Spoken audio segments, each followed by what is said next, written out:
दोस्तों, आप जानते हैं, युद्ध सिर्फ तलवारों और बंदूकों से नहीं जीता जाता। असली जीत वो होती है जो बिना खून खराबे के हासिल हो। यही है चाणक्य नीति का असली रहस्य। चाणक्य वो महान राजनीतिज्ञ जिसने सिर्फ अपनी बुद्धि और नीतियों से महान सम्राट चंद्रगुप्त मौर्य का साम्राज्य खड़ा कर दिया। सोचिए, अगर शत्रु को बिना लड़े ही पराजित किया जा सके तो कैसा हो। यही सवाल हमें चाणक्य की नीतियों की तरफ ले जाता है। चाणक्य की नीतियां समय की कसौटी पर खरी उतरी हैं और आज भी उतनी ही प्रभावी हैं जितनी उनके समय में थीं। ये नीतियां सिर्फ राजनीति या साम्राज्य निर्माण तक सीमित नहीं हैं, ये हमारे व्यक्तिगत जीवन में भी उतनी ही कारगर हैं। शत्रु को बिना लड़े बर्बाद करने का अर्थ, शत्रु को बिना लड़े हराने का मतलब है कि आप अपनी ऊर्जा, समय और संसाधन बचाकर जीत हासिल करें। सीधा टकराव अक्सर नुकसानदायक होता है, चाहे वह व्यक्तिगत दुश्मन हो, बिजनेस का प्रतिद्वंद्वी या फिर जीवन की कोई समस्या।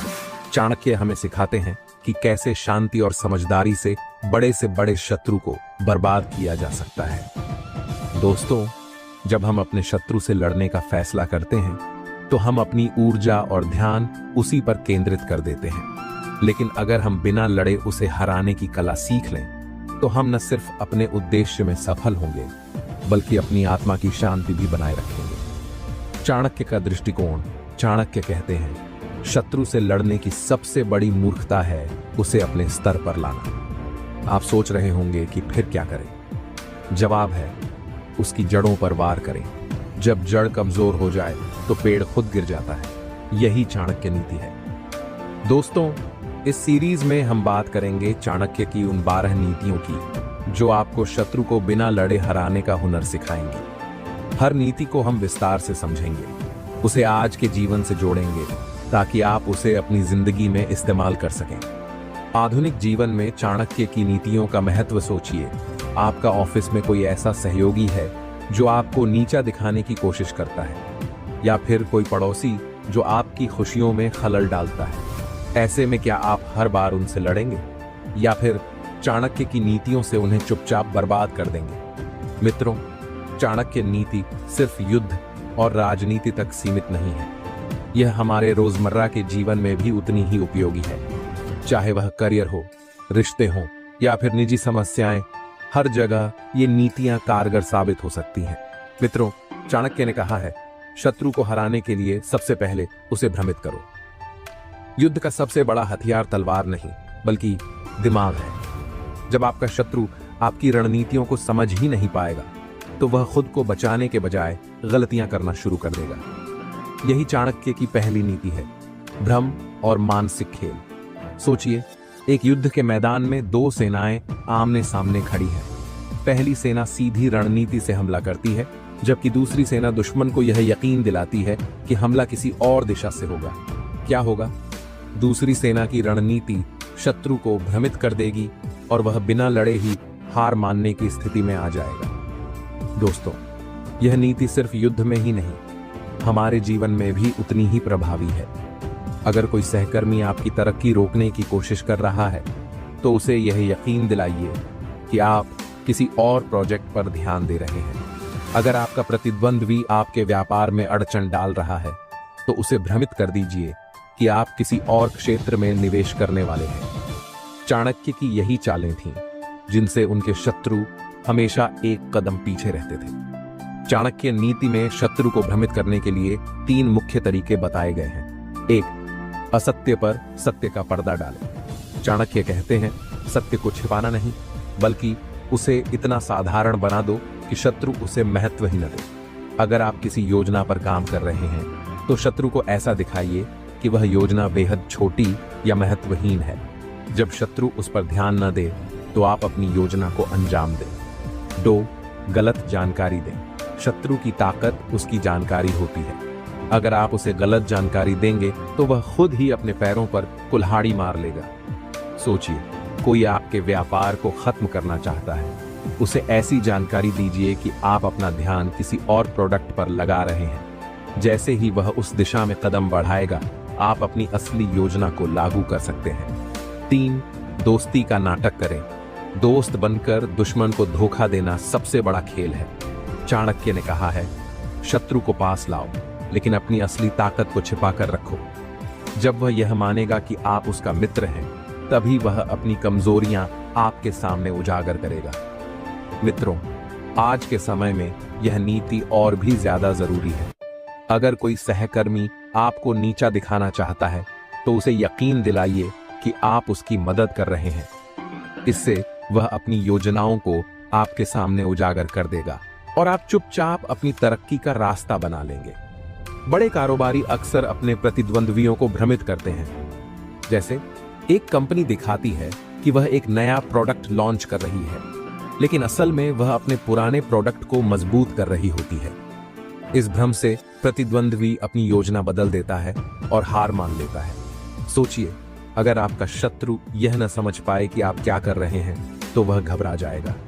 डर और असमंजस इंसान को कमजोर बना देते हैं। यही चाणक्य नीति की असली ताकत है।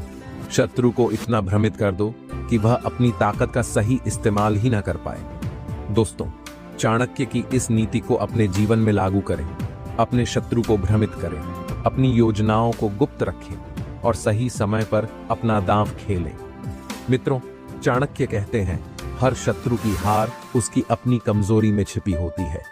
अगर आप उसकी कमजोरियों को पहचान लें और उन्हें अपने पक्ष में इस्तेमाल करें, तो बिना लड़े ही उसे हराया जा सकता है। युद्ध का मैदान सिर्फ तलवारों से नहीं, बल्कि रणनीतियों से जीता जाता है। शत्रु की ताकत पर हमला करने से बेहतर है कि उसकी कमजोरियों को निशाना बनाया जाए। यही चाणक्य की तीसरी नीति है। सोचिए, आप किसी खेल में हैं।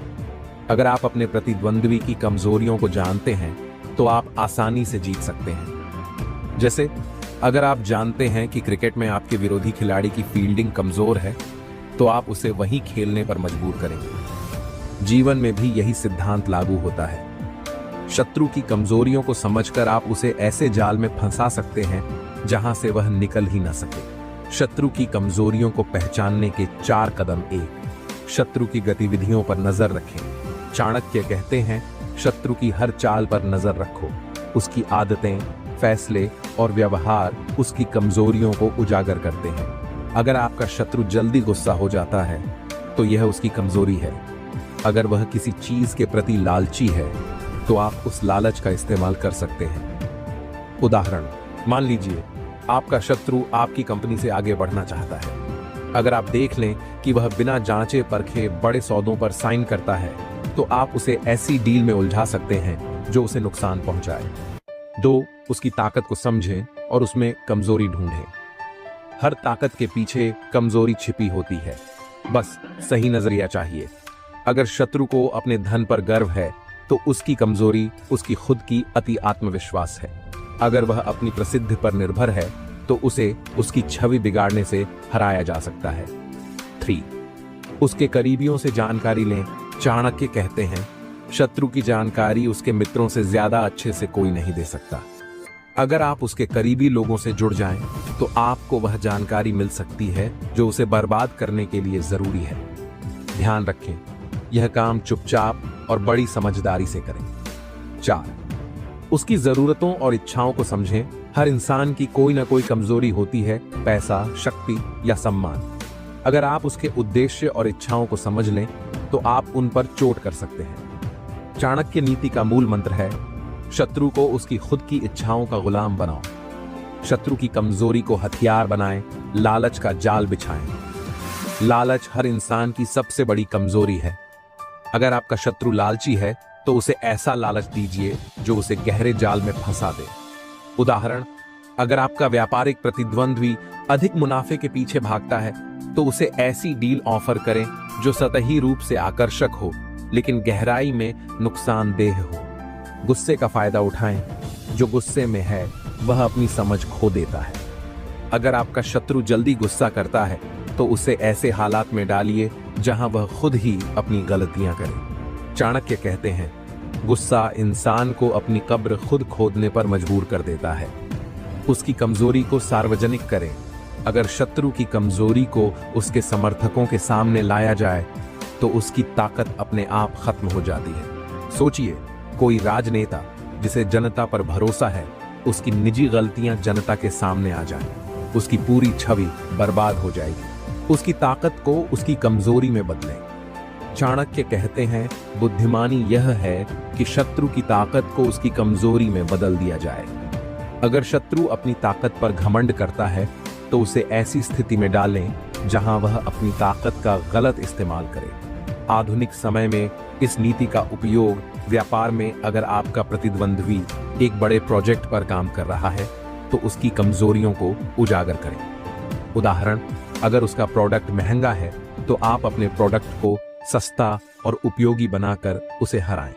सामाजिक जीवन में किसी ऐसे व्यक्ति से निपटने के लिए जो आपको नीचा दिखाने की कोशिश करता है, उसकी कमजोरी को ध्यान में रखकर उससे बातचीत करें। अगर वह अपने अहंकार में जीता है तो उसे वहीं चोट दें। राजनीति में चाणक्य की यह नीति आज भी राजनीति में बेहद प्रभावी है। किसी भी नेता को हराने के लिए उसकी निजी कमजोरियों को उजागर किया जाता है। मित्रों, यह दुनिया एक बड़ा रणभूमि है।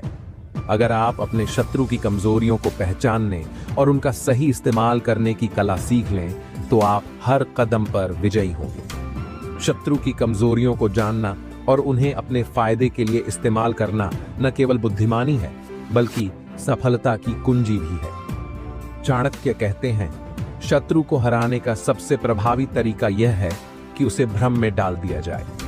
जब शत्रु यह समझ ही न सके कि आप क्या करने वाले हैं तो वह अपनी रक्षा भी नहीं कर पाएगा। युद्ध सिर्फ ताकत और कौशल से नहीं जीता जाता बल्कि भ्रम की चालें भी इसमें महत्वपूर्ण भूमिका निभाती हैं। शत्रु को कमजोर करने के लिए उसे बार बार गलत निर्णय लेने पर मजबूर करें। यही चाणक्य की चौथी नीति है। भ्रम की शक्ति क्यों काम करती है? भ्रम एक मानसिक हथियार है। अगर शत्रु यह नहीं समझ पाता कि आप क्या करेंगे तो वह घबरा जाता है। घबराहट में लिए गए फैसले हमेशा गलत होते हैं। सोचिए, एक शिकार जब शिकारी के जाल को देख ही नहीं पाता तो वह फंस ही जाएगा।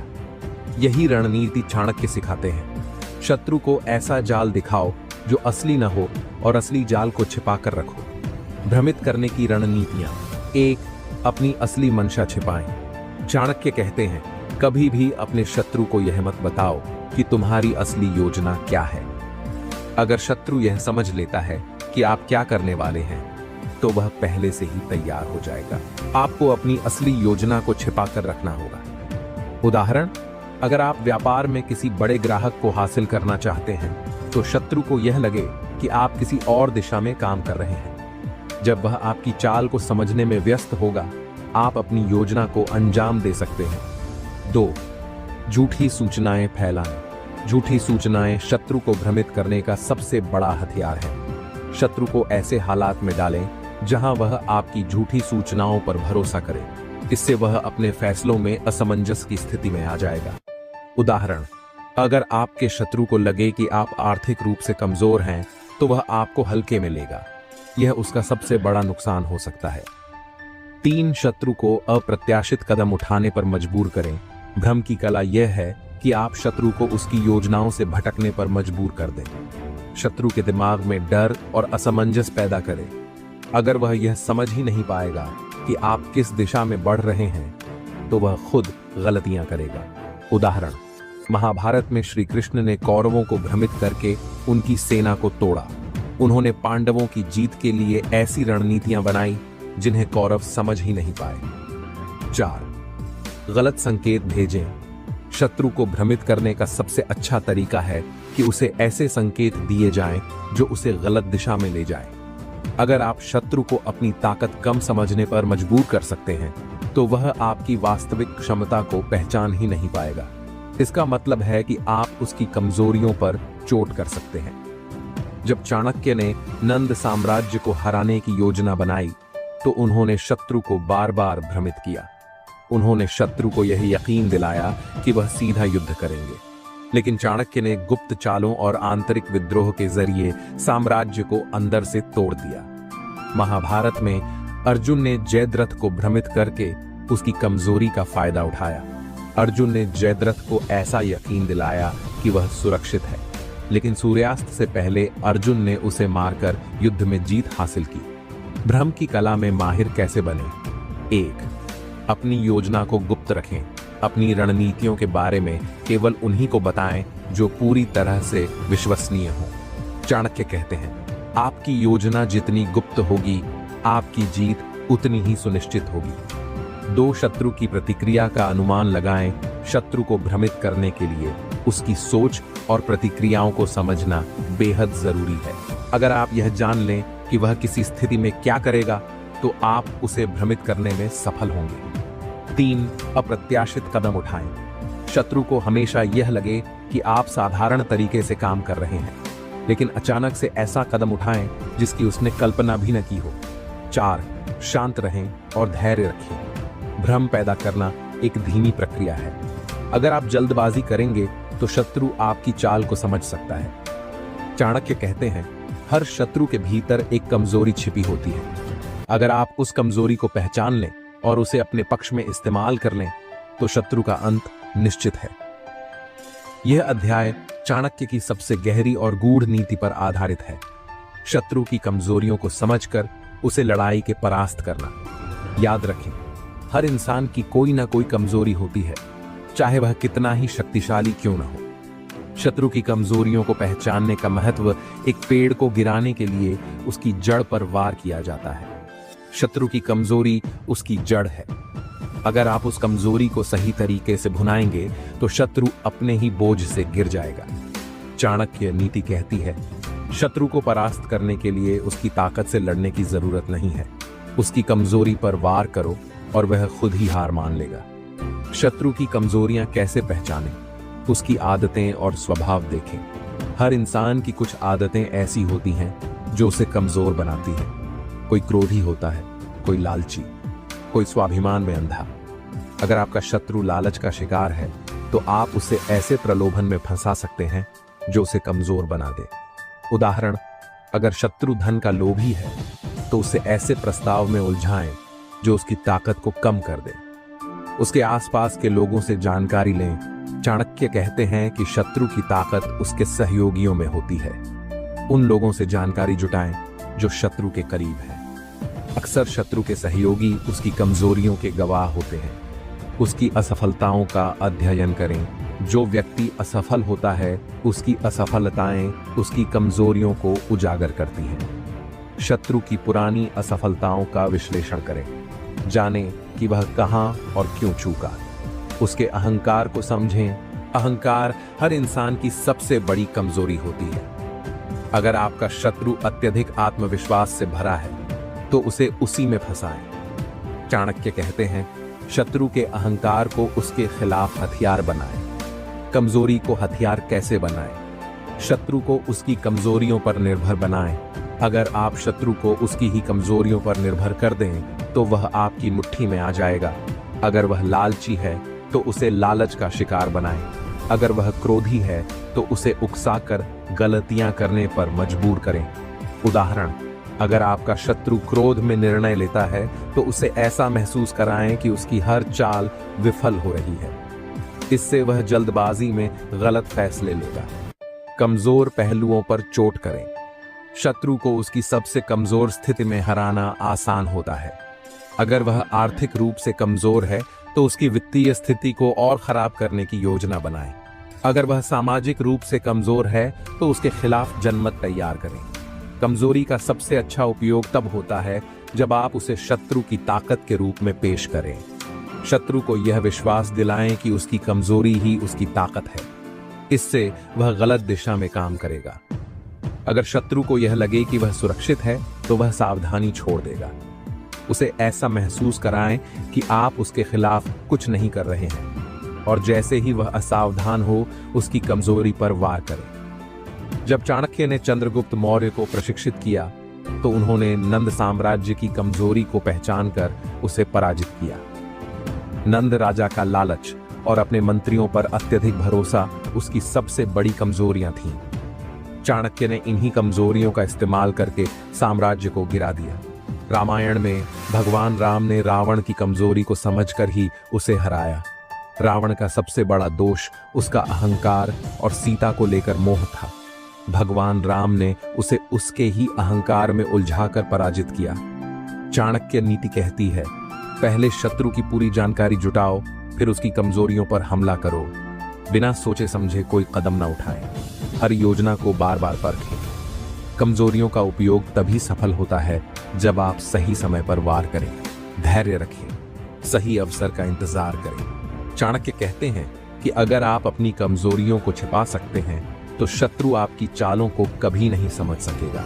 खुद को कमजोर दिखाएं, लेकिन भीतर से मजबूत बने। शत्रु के खिलाफ लड़ाई में आपके साथ के लोग आपकी सबसे बड़ी ताकत है। उनकी मदद से शत्रु की कमजोरियों की जानकारी जुटाएं। टीम वर्क से अपनी योजनाओं को अंजाम दें। चाणक्य कहते हैं, सबसे बड़ी जीत वही है जिसमें शत्रु खुद ही हार मान ले और आत्मसमर्पण करने पर मजबूर हो जाए। बिना हथियार उठाए जो युद्ध जीता जाए वह सबसे श्रेष्ठ विजय है। यह अध्याय चाणक्य नीति के उस अमोघ सूत्र पर आधारित है जो शत्रु को मानसिक और भावनात्मक रूप से इस कदर कमजोर कर देता है कि वह खुद को हराने पर मजबूर हो जाता है। यह न केवल बुद्धिमत्ता और धैर्य की मांग करता है, बल्कि रणनीति की कला को उच्चतम स्तर पर ले जाता है। बिना लड़ाई के जीतना सबसे आसान और सस्ता तरीका है। इससे न तो आपका समय बर्बाद होता है और न ही आपकी ताकत। शत्रु स्वयं आपकी शर्तों पर आत्मसमर्पण करता है। जो शत्रु हार मान लेता है वह फिर से उठने की हिम्मत नहीं करता। आत्मसमर्पण करने वाला शत्रु मानसिक रूप से कमजोर हो जाता है। वह दोबारा आपके खिलाफ खड़ा होने की सोच भी नहीं सकता। चाणक्य कहते हैं कि ऐसी जीत से आपकी प्रतिष्ठा बढ़ती है और आपके दुश्मनों के बीच खौफ पैदा होता है। इससे भविष्य में कोई भी आपके खिलाफ कदम उठाने से पहले 100 बार सोचेगा।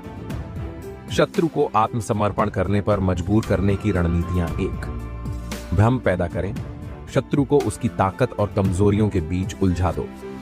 शत्रु को यह महसूस कराएं कि आपकी शक्ति असीमित है। उसकी योजनाओं को विफल करते रहें ताकि वह आत्मविश्वास खो दे। उदाहरण, अगर शत्रु आपके खिलाफ एक योजना बना रहा है तो उसके आसपास यह अफवाह फैलाएं कि आप उसकी हर चाल से वाकिफ हैं। इससे वह मानसिक रूप से कमजोर होगा। 2, उसे अलग थलग कर दो। चाणक्य कहते हैं, शत्रु को कमजोर करने का सबसे अच्छा तरीका है उसे उसके सहयोगियों से अलग कर देना। शत्रु के दोस्तों और सहयोगियों को अपनी ओर मोड़ें। एक बार शत्रु अकेला पड़ जाए तो वह खुद ही हार मान लेगा। 3, उसकी शक्ति के स्रोत को खत्म करें। शत्रु की ताकत उसके संसाधनों से होती है। अगर शत्रु आर्थिक रूप से मजबूत है तो उसके धन के स्रोत पर वार करें। अगर वह अपनी सेना या समर्थन पर निर्भर है तो उसमें फूट डालें। 4, उसके विकल्पों को खत्म कर दें। जब शत्रु को यह लगे कि उसके पास बचने का कोई रास्ता नहीं है तो वह आत्मसमर्पण कर देगा। उसे चारों तरफ से घेर लें। उसके हर विकल्प को बंद कर दें। 5, मनोवैज्ञानिक दबाव बनाएं। चाणक्य कहते हैं कि शत्रु की सबसे बड़ी कमजोरी उसका डर है। शत्रु को यह महसूस कराएं कि वह किसी भी सूरत में जीत नहीं सकता। उसके डर को बढ़ावा दें ताकि वह मानसिक रूप से टूट जाए। जब शत्रु हार मान ले तो सुनिश्चित करें कि वह आपकी शर्तों को स्वीकार करे। उसे ऐसा एहसास दिलाएं कि आत्मसमर्पण करना ही उसके लिए सबसे अच्छा विकल्प है। अपनी शर्तों में ऐसी चीजें जोड़ें जो उसे दोबारा मजबूत न बनने दें। चाणक्य कहते हैं कि आत्मसमर्पण करने वाले शत्रु का भविष्य आपके हाथ में होना चाहिए। उसे ऐसी स्थिति में रखें जहां वह आपकी अनुमति के बिना कुछ न कर सके। शत्रु को यह समझाएं कि वह अपनी हार स्वीकार कर रहा है क्योंकि आपने उसे यह अवसर दिया है। इससे वह आपके प्रति कृतज्ञ महसूस करेगा और दोबारा आपके खिलाफ खड़ा नहीं होगा। चाणक्य ने चंद्रगुप्त मौर्य के माध्यम से सेल्यूकस निकेटर को आत्मसमर्पण के लिए मजबूर किया। चाणक्य ने सेल्यूकस को उसके कमजोर राजनीतिक स्थिति में फंसा दिया। सेल्यूकस ने अंततः चंद्रगुप्त से संधि कर ली और अपनी बेटी का विवाह तक प्रस्तावित किया। महाभारत में भगवान कृष्ण ने शांति दूत के रूप में कौरवों को मानसिक रूप से पराजित कर दिया था। उन्होंने दुर्योधन के अहंकार को इस कदर बढ़ावा दिया कि वह गलत निर्णय लेता गया। अंत में कौरव अपनी हार को स्वीकार करने पर मजबूर हुए। व्यावहारिक सुझाव 1, धैर्य और समझदारी से काम लें। शत्रु को आत्मसमर्पण करने में समय लगता है। जल्दबाजी में कोई कदम न उठाएं। हर कदम सोच समझकर उठाएं। धैर्य बनाए रखें। 2, शत्रु को विकल्प दिखाएं लेकिन सही रास्ता छिपाएं। उसे यह महसूस कराएं कि उसके पास बचने का एक ही रास्ता है,